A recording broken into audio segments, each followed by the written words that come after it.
आने तो दीजिए, हमसे लूसेंट याद नहीं हुई।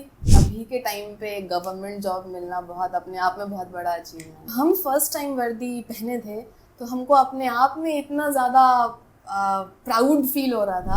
और आज भी जब हम यूनिफॉर्म में बाहर निकलते हैं तो जो सेफ्टी सिक्योरिटी हमको फील होती है ना, ये एक बहुत ही एम्पावरिंग, बहुत ही सेफ डिपार्टमेंट है। जो लड़कियां हैं जिनको ऐसा लगता है कि हम वर्दी पहनना चाहते हैं, आपके लिए बहुत अच्छा है। सरकार ने भी बहुत रिजर्वेशन दिया है लड़कियों को, उसका थोड़ा सा फ़ायदा उठाइए, कुछ कर लीजिए अपने लिए। आज के ज़माने में फाइनेंशियल इंडिपेंडेंस बहुत क्रूशियल है। तो एम्पावरिंग लगता है कि हम वर्दी में अगर खड़े हैं तो हाँ, हम में अथॉरिटी है। हेलो फ्रेंड्स, नमस्कार। आप देख रहे हैं स्टोरी ऑफ सक्सेस और मैं हूं मोनू कुमार। आज के जो हमारे गेस्ट होने वाले हैं वो हैं सना अफरीन मैम। इन्होंने बैचलर ऑफ फिजियोथेरेपी से अपना ग्रेजुएशन कंप्लीट की हैं। उसके बाद इन्होंने बिहार एसआई का तैयारी की, जिसमें सार्जेंट पोस्ट में इनका सिलेक्शन हुआ है। तो आज हम मैम से जानेंगे कि फिजियोथेरेपिस्ट के बाद इनका एसआई बनने का जर्नी कैसे शुरू हुआ और इनकी स्ट्रेटजी क्या थी और कौन से क्लासेस ज्वाइन की या सेल्फ स्टडी करके ही इन्होंने तैयारी की। तो आज सारी इनकी जर्नी जानेंगे। आप लोग वीडियो में बने रहिए। चैनल को अभी तक सब्सक्राइब नहीं किए तो प्लीज़ सब्सक्राइब कर दीजिएगा। वीडियो अच्छा लगे तो लाइक कर दीजिएगा और कमेंट्स करके आप सब बता सकते हैं कि आप सबको वीडियो कैसा लगता है। और अगर किसी स्टूडेंट का कोई क्वेरी होगा तो वो इंस्टाग्राम पे मैसेज कर सकते हैं, जो कि आपको लिंक डिस्क्रिप्शन में मिल जाएगा। मैम, आपको स्टोरी ऑफ सक्सेस चैनल पे बहुत बहुत स्वागत है। Thank you. अपने बारे में बताइए मैम। मेरा एजुकेशनल बैकग्राउंड जो रहा है, मैंने 10th किया है नॉटर डेम अकेडमी से और 12th मेरा अलीगढ़ मुस्लिम यूनिवर्सिटी से हुआ है। और ग्रेजुएशन मेरा बैचलर ऑफ फिजियोथेरेपी का कोर्स रहा है Indian institute of health education and research से। और मेरा घर दरभंगा हुआ, मेरा मायका दरभंगा, दरभंगा की बेटी हैं हम। अच्छा। और ससुराल मेरा सिवान हुआ। और मैंने तैयारी स्टार्ट करी है 2020 में, जो लॉकडाउन हुआ था उस टाइम तैयारी स्टार्ट करी और आज यहाँ है। ये फिजियोथेरेपिस्ट से अचानक से एसआई बनने का जर्नी कैसे शुरू हुआ? देखिए, फिजियोथेरेपी करने का पहला मेरा नियत ये थी कि फिटनेस में इंटरेस्ट था, फिटनेस की फील्ड में इंटरेस्ट था और लोगों की मदद करनी थी। तो किसी का पेन अगर आप कम कर दे रहे हो, तो यही रीज़न था कि फिजियोथेरेपी फील्ड में हम गए थे। बट जब लॉकडाउन हुआ था उस टाइम पे जो कंडीशंस थी आसपास, और बहुत सारी ऐसी चीज़ें हुई उस टाइम लाइफ में, जो देखने के बाद ऐसा लगा कि एक बार ट्राई करना चाहिए कि आप ऐसे क्षेत्र में जाएं जहां आपके पास सिर्फ नॉलेज नहीं हो बल्कि पावर भी हो। जब आपके पास पावर होगी, थोड़ी बहुत ही सही, तभी आप दूसरों की मदद कर पाएंगे।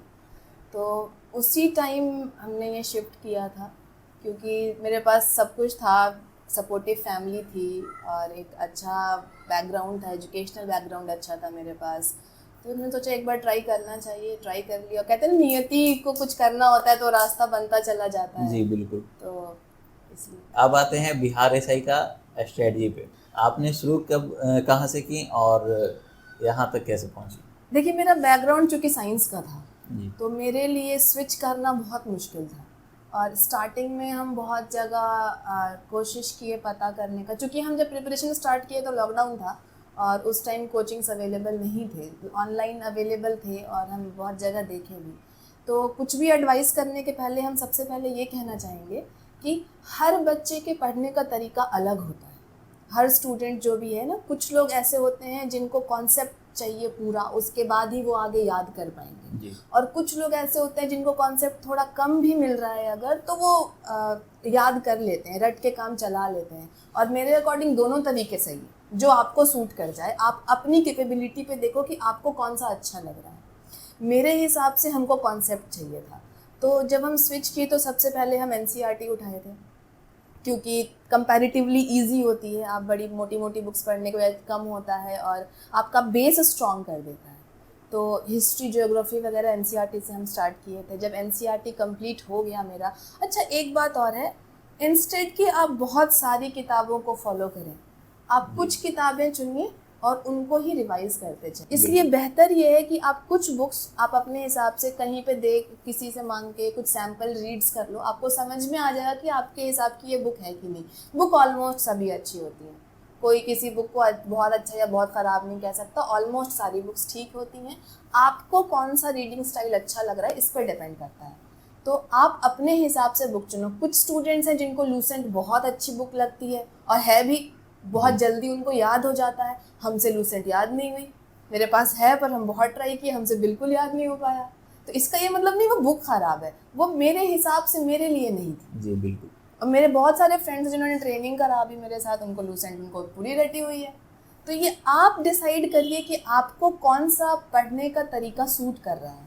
इधर आप कॉन्सेप्ट के साथ जाओ, वो उसमें थोड़ा टाइम टेकिंग लगेगा बट वो लंबे समय तक भी आपके साथ रहेगा, या फिर आप डायरेक्ट इस एग्ज़ाम को पॉइंट ऑफ व्यू में रख के आप याद भी कर सकते हैं। जो भी ऑब्जेक्टिव बेस्ड बुक्स आती हैं उसको आप फॉलो कर सकते हैं, उसमें भी कोई बुराई नहीं है, अच्छे मार्क्स आएंगे उससे भी। दूसरा, प्रीवियस ईयर क्वेश्चंस, ये बहुत इंपॉर्टेंट है। इसको बच्चे बहुत बार इग्नोर कर देते हैं या मे बी उनको जानकारी नहीं होती। प्रीवियस ईयर क्वेश्चंस को देखना आपको बता देगा कि आपको एक आइडिया लग जाएगा कि आपको क्या पढ़ना है और क्या नहीं पढ़ना है। बुक्स में आपको बहुत सारी जानकारी मिलेगी, आप जब PYQ देखेंगे तो आपको अंदाज़ा मिलेगा कि अच्छा ये हमको हटा देना है, ये उतने काम का नहीं है और ये हमको फोकस रखना है। तीसरा, SI के एग्ज़ाम में, SI सार्जेंट के एग्ज़ाम में आपका मैथ्स का बहुत वेटेज होता है कंपेयर टू BPSC। आप दूसरे एग्जाम्स में अगर जाइए तो मैथ्स और साइंस का वेटेज थोड़ा ज़्यादा होता है, बोथ इन प्री और मेंस दोनों में आपको वेटेज ज़्यादा मिलेगा।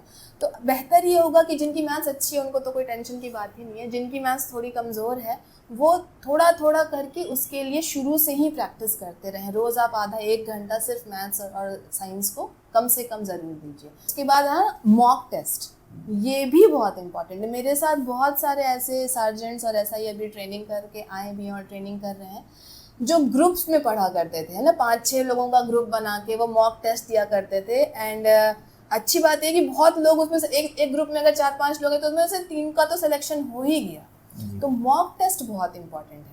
Mock test in a controlled environment, ये नहीं है कि आप एक क्वेश्चन बना रहे हो फिर पीछे पलट के आंसर देख रहे हो उसका, वैसे नहीं। आप घड़ी सेट करिए, आप एक टेबल चेयर लीजिए या जहाँ भी आपको बैठना है वहाँ बैठ के आप एक मॉक टेस्ट पूरा सॉल्व कीजिए और देखिए कि आप उसमें कितना स्कोर कर रहे हैं। हर क्वेश्चन के बाद आंसर मत देखिए, उससे आपकी आगे की रणनीति खराब हो जाएगी। तो मॉक टेस्ट की इंपॉर्टेंस को समझिए। अगर आप ग्रुप बना के कर सकते हैं तो वेल एंड गुड, अगर नहीं भी कर सकते कोई बात नहीं, आप अपने घर में कॉर्नर पकड़ के मॉक टेस्ट ज़रूर दीजिए। बहुत सारे पेपर्स आपको मिलेंगे, एडुटेरिया आता है, शायद और भी 3-4 अच्छे पब्लिकेशन, अभी नाम नहीं याद आ रहा। तो आप उन पब्लिकेशंस के मॉक पेपर्स उठाइए, प्रीवियस ईयर क्वेश्चन उठाइए और उनको सॉल्व करते रहिए।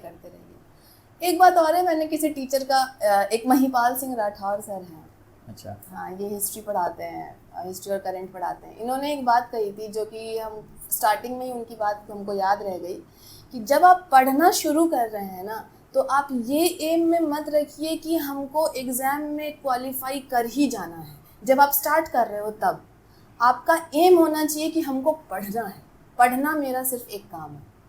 क्योंकि जैसा कि आप देख भी रहे हैं, बहाली बहुत लेट से आ सकती है या एग्जाम्स टाइम पे नहीं होंगे, हो भी गए तो रिजल्ट अटक जाता है। अभी 67th मेंस का रिजल्ट अटका हुआ है। तो आपके एम में जब सिर्फ एग्जाम रहेगा ना तो आप फ्रस्ट्रेट हो जाइएगा। आप पढ़िए क्योंकि आपको पढ़ना है, आप पढ़ाई से प्यार कीजिए, आपको अच्छा लगेगा जानकारी हासिल करने में, एग्ज़ाम तो अपने आप निकल जाएगा। तो मैम आपका रूटीन कोई होगा SI के तैयारी करते टाइम, कितना आप पढ़ाई को देती थी और कितना अदर चीज़ों को? देखिए, जब हम तैयारी स्टार्ट किए थे तो मेरी सिटिंग कैपेसिटी बहुत कम थी, बहुत ज़्यादा कम। जब बिगिनिंग हुआ था तो मुश्किल से 2 घंटा 3 घंटा मैक्सिमम। बट धीरे धीरे जब पढ़ाई आगे बढ़ने लगी और पढ़ाई में इंटरेस्ट आने लगा, अगर आप बोझ लेके पढ़ेंगे ना ऐसी चीज़ों की, नहीं यार हमको एग्ज़ाम देना है, एग्ज़ाम क्वालिफाई करना है और सर पे प्रेशर बहुत रहेगा। प्रेशर वैसे ही कम नहीं होता तैयारी करने वाले लोगों पे, जो तैयारी कर रहे हैं जान ही रहे होंगे, परिवार का प्रेशर है, सोसाइटी का प्रेशर है, पीयर प्रेशर है, बहुत सारा प्रेशर है, तो आप वैसे ही फ्रस्ट्रेट हो जाइएगा। बट जब आप पढ़िएगा और पढ़ाई में इंटरेस्ट लीजिएगा ना तो धीरे धीरे आपकी सिटिंग कैपेसिटी बढ़ेगी। और ऐसा कोई फिक्स नहीं है कि आप 6 घंटे पढ़ लो, 8 घंटे पढ़ लो तो आप क्वालिफाई कर ही लोगे। आप 12 घंटे पढ़ के भी हो सकता है क्वालिफाई नहीं कर पाओ, हो सकता है आप 6 घंटे पढ़ के भी क्वालिफाई कर लें। आप जो भी पढ़ें फोकस्ड होके पढ़ें और ज़्यादा प्रेशर मत लीजिए, दिमाग को हल्का फुल्का रखिए। और मेरा रूटीन यही था, सुबह उठ के करंट वगैरह देखना जो भी है, क्योंकि सुबह सुबह दिमाग थोड़ा फ्रेश रहता है तो ज़्यादा चीज़ें जाती हैं दिमाग में। उसके बाद उस टाइम कुछ और हो नहीं रहा था तो बीच में जब भी मौका मिला थोड़ा बहुत पढ़ लिया, देख लिया। अगर बुक से मन उठ गया है तो फिर वीडियोस देख लिए, कुछ अच्छे अच्छे वीडियोस अवेलेबल हैं आजकल, तो ऐसे कुछ वीडियोस, मोटिवेशन वीडियोस सुन ली, सक्सेस स्टोरीज सुन ली कुछ लोगों की, तो उससे भी अच्छा लगता है सुन के कि अच्छा नहीं, कल को हम भी वहाँ पे हो सकते हैं। तो यही था। तो मैम पीटी और मेंस का बिहार एसआई का सिलेबस लगभग लगभग सेम होता है, तो इसमें फिजिकल आ जाता है फिर लास्ट में, तो फिजिकल के लिए आप क्या की? पीटी और मेंस का सिलेबस ऑलमोस्ट सिमिलर है, एक्सेप्ट करंट का पार्ट। मेंस में करंट थोड़ा सा कम होता है, प्री में करंट का वेटेज ज़्यादा होता है, मेंस में थोड़ा कम हो जाता है, तो आप उसको चाहें तो थोड़ा इग्नोर भी कर सकते हैं, आप हल्का फुल्का करंट फॉलो कर सकते हैं मेंस के लिए। रह गई फिजिकल की बात, तो फिजिकल में मेरी एडवाइस ये रहेगी कि जो भी एसआई या सार्जेंट को टारगेट कर रहे हैं वो शुरू से ही कम से कम आधा घंटा रोज़ अपनी फिजिकल फिटनेस के लिए निकालें। क्योंकि हम जब तैयारी स्टार्ट किए थे तो मेरा पिछले 7-8 साल से बिल्कुल फिजिकल एक्टिविटी छूटी हुई थी, रनिंग वगैरह, तो हमको बहुत प्रॉब्लम हुई थी। तो जो लोग भी इसको टारगेट कर रहे हैं, रोज़ सुबह में या शाम में आप अपनी, खास करके लड़के, इस बार जो एक फिजिकल हुआ था वो लड़के बहुत छटे थे रनिंग में। एक तो मौसम बहुत ख़राब था, शायद जून का मौसम था, गर्मी थी, और अच्छे अच्छे मार्क्स लाने वाले लड़के जो थे वो फिजिकल रनिंग में ही छट गए थे। तो आप अपनी रनिंग पे अभी से काम करना स्टार्ट कर दीजिए, वो आपका बुरा नहीं जाएगा, आप सेहत अच्छी ही रहेगी आपकी, आप ऐसे भी अच्छा ही है। तो फिजिकल के लिए दूसरा ऑप्शन है, जब आपका मेंस का रिजल्ट आ जाएगा या आप मेंस देकर आओगे, आपको लगेगा कि आप क्वालिफाई कर रहे हो, तो आप चाहें तो कोई एकेडमी भी ज्वाइन कर सकते हैं। नहीं भी करते हैं तो कोई प्रॉब्लम नहीं है, और अगर कर लेते हैं तो लास्ट में बस पॉलिश अप हो जाएगा आपका टैलेंट थोड़ा सा, आपको हाई जंप लॉन्ग जंप वगैरह में थोड़ी ट्रिक्स बता देंगे जो कोचेज़ होते हैं। हम हज भवन में ज्वाइन किए थे, वहाँ पे माइनॉरिटी वेलफेयर की तरफ से माइनॉरिटी स्टूडेंट्स के लिए फ्री में रहना, खाना और ट्रेनिंग सब चलाई जाती है, तो उसमें आप उसमें ऑप्ट कर सकते हैं माइनॉरिटी स्टूडेंट्स जो है। वरना आपको कोचेज़, अब बिहार में हमको लगता है ऑलमोस्ट हर जगह आपको फिजिकल की कोचिंग भी अवेलेबल है, पर कोचिंग कब काम आएगी, जब आपने अभी से अपना बेस बना के रखा होगा। आप चाहोगे कि आप 1 महीने 1.5 महीने में वो फिजिकल क्वालिफाई कर लो, ये बहुत मुश्किल है, शायद ही कुछ लोग कर पाएंगे, मेजॉरिटी इसमें छट जाएंगे। मैम आपका बुक लिस्ट क्या था, और कोई क्लासेज भी ज्वाइन की थी या फिर सेल्फ स्टडी की, और करेंट अफेयर्स के लिए क्या करती थी? क्लासेस ज्वाइन नहीं हो पाया था इस टाइम पे, और हमको ऐसा लगा कि हम सेल्फ स्टडी ज़्यादा बेहतर कर पाएंगे, इसलिए हम नहीं किए। बट जो लोग क्लासेस करते हैं वो भी अच्छा है, उसमें कोई परेशानी नहीं है, मे बी बेटर गाइडेंस मिल जाए। ये मेरा पहला अटेम्प्ट था जिसमें सिलेक्शन हुआ, तो इसलिए मेरे स्टार्टिंग में मेरी जो बुक लिस्ट थी एनसीईआरटी सारे सब्जेक्ट्स की, और उसके बाद प्रीवियस ईयर के लिए घटना चक्र लूसेंट लिया था, पर हम पढ़ नहीं पाए थे। जो लोग पढ़ सकते हैं पढ़ लीजिए, लूसेंट बहुत अच्छी किताब है, जो पढ़ सकते हैं उसको पढ़ना बहुत मुश्किल, उसको याद करना बहुत मुश्किल है, जो कर सकते हैं वो कीजिए। और इतना होने के बाद करंट के लिए न्यूज़पेपर पढ़ने की हैबिट थोड़ी बनानी चाहिए। अगर है तो वेल एंड गुड, अगर नहीं है तो आप थोड़ा थोड़ा करके 15 मिनट आधे घंटे से स्टार्ट करिए और आगे जाइए। वरना इसका अल्टरनेटिव ये है कि आपके पास यूट्यूब पे भी बहुत अच्छे अच्छे चैनल्स हैं जहाँ पे आपको करंट बहुत कॉम्पैक्ट वे में, कंसाइज वे में मिल जाता है। मैम आज के डेट में भी बहुत सारे पेरेंट्स ऐसे होते हैं कि अपनी बेटी लोग को फील्ड जॉब में जाने से मना करते हैं या नहीं जाने देते हैं, ऑफिशियल जॉब के लिए ज़्यादा प्रेफर करते हैं जॉब करने के लिए।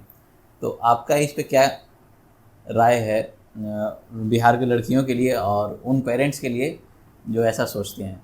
देखिए, जॉब तो भाई जॉब होती है, और वैसे भी अभी के टाइम पे गवर्नमेंट जॉब मिलना बहुत अपने आप में बहुत बड़ा अचीवमेंट है।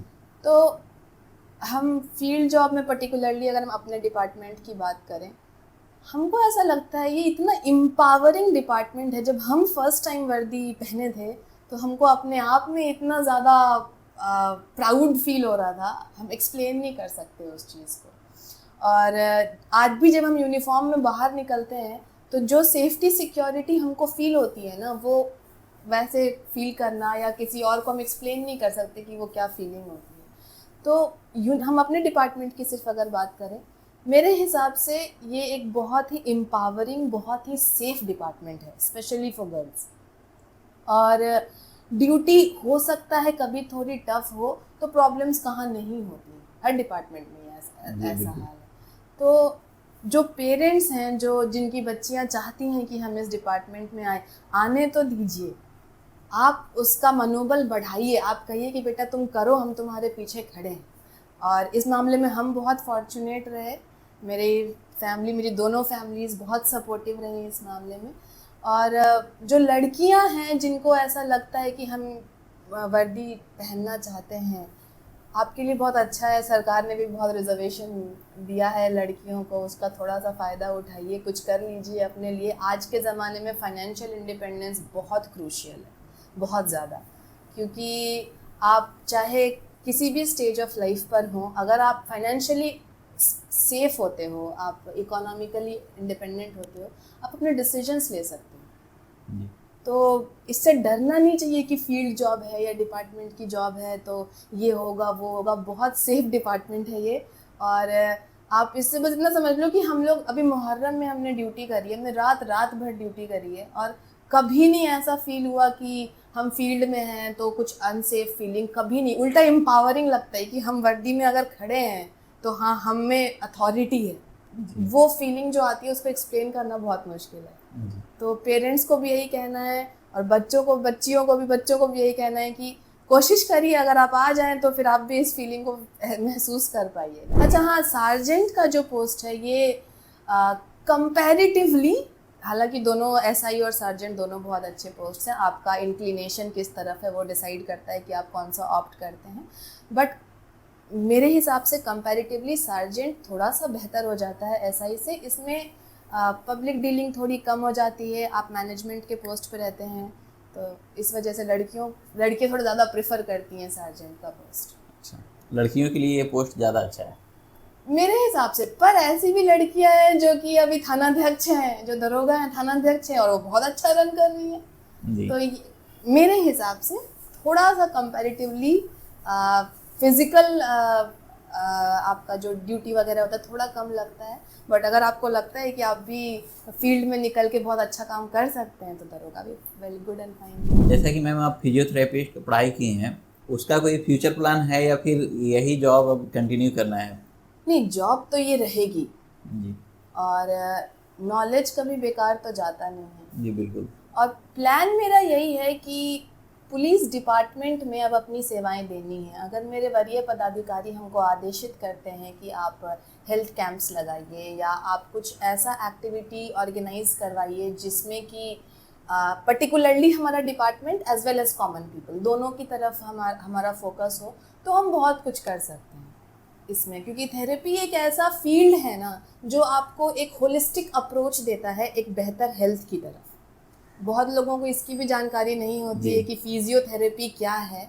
तो ये एक होलिस्टिक अप्रोच है जो आपके सारे जो स्केलेटल प्रॉब्लम्स होते हैं, मस्कुलोस्केलेटल प्रॉब्लम्स होते हैं, उसको बिना ऑपरेशन के, बिना सर्जरी के वो बहुत हद तक रिलीव कर सकता है। तो अगर हमको मौका मिलता है और अगर जो वरीय पदाधिकारी हैं उनका आदेश होता है तो इंशाल्लाह हम इस क्षेत्र को और डिपार्टमेंट को कंबाइन करके चलेंगे। तो मैम जैसा कि काफ़ी बच्चे एसआई का फॉर्म भरते हैं, तैयारी करते हैं बिहार दरोगा का, लेकिन उनको सर्जेंट पोस्ट के बारे में काफ़ी कम बच्चों को पता रहता है कि सर्जेंट भी कोई पोस्ट है, तो उसके बारे में थोड़ा सा आप बताइए। सार्जेंट एक आप ऐसा समझ लीजिए कि एक मैनेजमेंट का पोस्ट है। इसका एग्ज़ाम साथ में होता है, एसआई और सार्जेंट का एग्ज़ाम साथ में होता है, रिटन एग्ज़ाम दोनों का एक साथ होता है। फिज़िकल में लड़कों के लिए थोड़ा टफ हो जाता है सार्जेंट, जैसे हाई जंप एसआई में 4 फीट है और सार्जेंट के लिए 4.5 फीट है, ऐसे ही बाकी भी जो होता है लॉन्ग जंप और शॉर्ट पुट में थोड़ा डिफरेंट होता है। लड़कियों के लिए फिज़िकल भी सेम है, आपकी प्रायोरिटी पे अगर आपके मार्क्स अच्छे हैं तो आपको सार्जेंट का पोस्ट मिल जाएगा। और मैम नए स्टूडेंट को क्या टिप्स देंगी कि उनको कम टाइम लगे और तैयारी पूरा हो जाए? नए स्टूडेंट से पहले तो हम नए स्टूडेंट्स के जो घर वाले उनको टिप्स एक देना चाहेंगे। एक कहावत है इंग्लिश में ना कि it takes a village to raise a child, it takes a village to make an officer. आपका बच्चा या आपके जान पहचान में किसी ने भी अगर ये नियत करा है कि अब मैं तैयारी करूँगा या करूँगी, प्लीज़ आप सपोर्टिव रहें, उनको समय दें, चाहे वो आपकी बेटी हो, बहू हो, बेटा हो या दोस्त हो, भाई हो, बहन हो, कोई भी हो, आप उसको फुल सपोर्ट करें, क्योंकि ये एक जनरल कंपटीशन एक ऐसा फील्ड है ना जो अपने आप में बहुत बड़ा प्रेशर है। तो आप उस प्रेशर को कम करें, आप उसका सपोर्ट स्ट्रक्चर बने और समझें इस बात को कि वो किन परेशानियों से गुजर रहा है, जो हमारा जानने वाला तैयारी कर रहा है उसकी परेशानियों को समझें। और दूसरी बात, जो कॉम्पिटिटिव एग्ज़ाम की तैयारी कर रहे हैं उनको मेरा बस एक ही एडवाइस रहेगा, धैर्य रखें, क्योंकि इस क्षेत्र में जब आप आते हैं ना तो आपको नहीं, एक्सेप्ट फॉर 1 और 2 एग्ज़ाम्स, 1-2 एग्ज़ाम्स को छोड़ के शायद ही कोई एग्ज़ाम है जो अभी रूटीनली चल रहा है। एक ऐसे यूपीएससी है जो टाइम से हो जा रहा है, बाकी सारे एग्ज़ाम्स आगे पीछे हो ही रहे हैं। कोई एग्ज़ाम हो गया तो रिज़ल्ट अटक जा रहा है, रिज़ल्ट आ रहा है तो कोर्ट केस हो जा रहा है। तो इसलिए धैर्य बहुत ज़रूरी है। आप सब्र रखें और अपनी पढ़ाई से ईमानदारी से रहें, मन लगा के सिर्फ पढ़ें और इंशाल्लाह आपको कामयाबी ज़रूर मिलेगी। मैम, आपका तैयारी शादी के बाद स्टार्ट हुआ या शादी के पहले ही स्टार्ट हुआ? नहीं, मेरी शादी 2019 अक्टूबर में हुई है और मैंने प्रिपरेशन 2020 में स्टार्ट करी है, मार्च अप्रैल के अराउंड। तो कैसा सपोर्ट रहा आपके उधर से फैमिली मेरे के? पापा मम्मी का सपोर्ट तो हमेशा से था हमारे पास, एंड फॉर्चुनेटली ऐसा बहुत कम ही होता है कि ससुराल से भी बहुत ज़्यादा हमको सपोर्ट रहा। इनफैक्ट हम जब डिसाइड किए, क्योंकि अभी 5-6 ही महीने हुए थे शादी हुए, शायद 5 महीने हुए थे, तो हम डिसाइड किए कि नहीं हमको अब पढ़ना है इसके लिए। तो सबसे पहले जो मेरी जेठानी थी उन्होंने कहा कि नहीं, हाँ तुम पढ़ोगी, चाहे कुछ भी हो जाए तुम पढ़ोगी। ऐसा बहुत रेयरली होता है। जी। विमेन शुड सपोर्ट विमेन ना, औरतें औरतों को सपोर्ट करेंगी। तो किसी और को कुछ ऑब्जेक्ट करने का मौका ही नहीं मिला जब उन्होंने इतना स्ट्रॉन्ग स्टैंड ले लिया कि नहीं ये पढ़ेगी और हम देख लेंगे बाकी सब। तो मेरी फैमिली का बहुत ज़्यादा सपोर्ट रहा। और मेरे मेरी मम्मी भी जॉब में रही हैं, और मम्मी भी पुलिस डिपार्टमेंट से ही जॉब में रही हैं। अभी उन्होंने VRS लिया है SI के पोस्ट से। तो उनको देख के कहीं ना कहीं मन में था कि ठीक है, एक लेगेसी है माँ की, माँ ने वर्दी छोड़ दी तो अब हमको चाहिए, वो मोटिवेशन बहुत ज़्यादा मिली। तो मैम, अपनी तरफ से और कुछ बोलना चाहती हैं तो बोल सकती हैं। हाँ, अपनी तरफ से ये कहना चाहते हैं कि आपने जो भी फील्ड चुना है अपने लिए, उसमें पूरी निष्ठा और लगन के साथ मेहनत कीजिए, ईमानदार रहिए अपने काम से।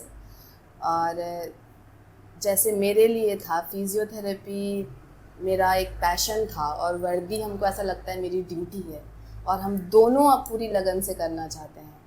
थेरेपी भी कुछ ऐसा नहीं है कि आज हम वर्दी पहन लिए तो वो मेरे पीछे छूट गया है, उसको हम आगे कंटिन्यू रखेंगे। इंशाल्लाह कल को रिटायर होंगे तो आगे वो रहेगा ही रहेगा। एक बहुत अच्छी फील्ड है और एक बहुत रेप्यूटेबल जॉब है वो भी। But at the same time आप अगर यूनिफॉर्म डॉन करते हैं तो इसमें आपको जो जिम्मेदारी आ जाती है उसका कोई मोल नहीं है, और उससे कंपेयर करने के लिए आपके पास कोई दूसरी फीलिंग नहीं होगी। और जो नए बच्चे प्रिपेयर कर रहे हैं, ख़ुद को मोटिवेटेड रखिए हमेशा। बिहार पुलिस एकेडमी से भी ट्रेनिंग करके हम लोग कुछ दिनों पहले निकले हैं राजगीर से, और आप वहाँ के ट्रेनिंग के वीडियोस देखिए। वीडियोस देख के आपको मन करेगा कि हाँ हम भी वहाँ पहुँचे। और हमेशा खुशहाल रहिए, ख़ुद के मन में मोरल अपना हाई रखिए। उन वीडियोस को देखिए, वहाँ पे कैसे ट्रेनिंग होती है, वहाँ कैसे परेड होती है, क्या फिज़िकल एक्टिविटीज़ हैं, वो देख कर आपको बहुत मोटिवेशन मिलेगा कि हमको यहाँ पहुँचना है। और थोड़ा जो नेगेटिव लोग हैं आपके आसपास और जो नेगेटिव चीज़ें हैं आपके आसपास, उनको अपने से कुछ सालों के लिए, 1-2 साल के लिए उनको दूर कीजिए। आप कुछ बन जाइएगा तो ऑटोमेटिकली सब अच्छे हो जाएंगे आपके लिए। बस यही, ऑल द बेस्ट, अच्छे से तैयारी करिए। थैंक यू मैम अपना कीमती समय देने के लिए। तो फ्रेंड्स, मैम का जर्नी पूरा वीडियो में है ही। मैम की जर्नी से काफ़ी कुछ आप लोगों को सीखने का मिला होगा। तो ये वीडियो हम यहीं पे लास्ट करते हैं। अगर किन्हीं फ्रेंड्स को, किन्हीं सक्सेसफुल स्टूडेंट को अपना जर्नी शेयर करना है, आज के जो तैयारी कर रहे हैं स्टूडेंट उनके लिए, तो आप हमको मेल कर सकते हैं या इंस्टाग्राम पे मैसेज भी कर सकते हैं। फिर से मिलते हैं अगले वीडियो में नए गेस्ट के साथ। तब तक के लिए खुश रहिए, अपना ख्याल रखिए। Thank you, bye bye.